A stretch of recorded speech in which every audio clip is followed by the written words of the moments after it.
একসময় আমাদের চিন্তা করতে হতো বিদেশ থেকে গরু আসলে আমরা গরু কোরবানি দিতে পারবো। অনেকে ঈদের আগের দিন হাটে গিয়ে গরু পাননি এবং তারা ফিরে এসছেন খালি হাতে।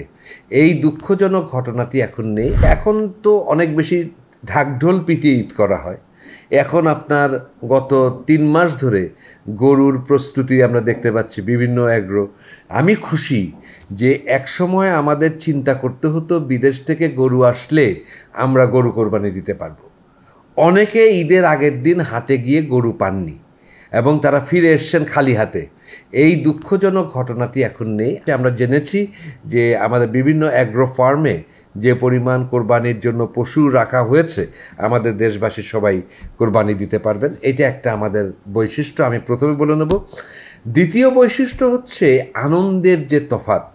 আমি যেভাবে ঈদকে আনন্দ করতাম, আমার পুত্ররা ঠিক সেইভাবে ঈদকে চেনে না।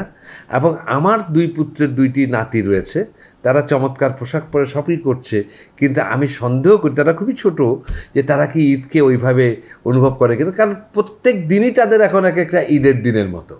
এইটাই তফাৎ হয়ে গেছে। আমাদের সময়ে কিছুটা আপনার হয়তো বা ঘাটতি থাকতো।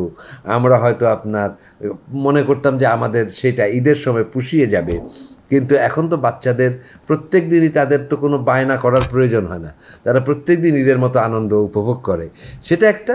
আর সামাজিকভাবে যদি বলেন, আমাদের সমাজে এখন মানুষের সত্যিকারের আনন্দটাকে উপভোগ করা এবং এটাকে অন্যের সাথে শেয়ার করাটা কমে গেছে।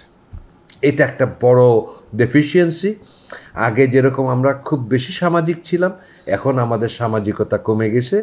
এখন আমরা প্রতিবেশীকেও জানি না, প্রতিবেশীর নাম জানি না, প্রতিবেশীর সাথে আমরা কোনো আমরা বন্টন করি না ঠিক মতো।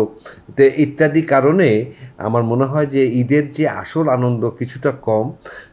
এবং আপনার যতই আমার চাকচিক্য বাড়ুক না কেন, আমি মনে করি যে ভেতরটায় এখনও মানুষের মধ্যে কিছুটা এই মুহূর্তে যে সেই আগের যে আমেজ, যে আগের আমেজে যে মানুষ যে আনন্দ উপভোগ করত, সেটা একটু কম।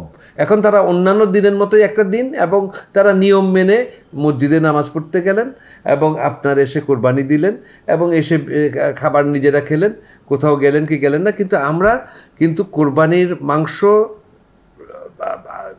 বন্টনের পরে যে আসতো, তারপরে যে আমরা অপেক্ষা করতাম সেটা রান্না হবে আমাদের ভাগের মাংস থেকে, তারপরে মা আমাদের জন্য খিচুড়ি এবং মাংস তৈরি করে প্রথম ঈদের দিনের খাবারটা সেটা 4টা বাজতো 5টা বাজতো, আমরা সেটা যে খেতাম, সেই আনন্দের তুলনা এখনও নাই।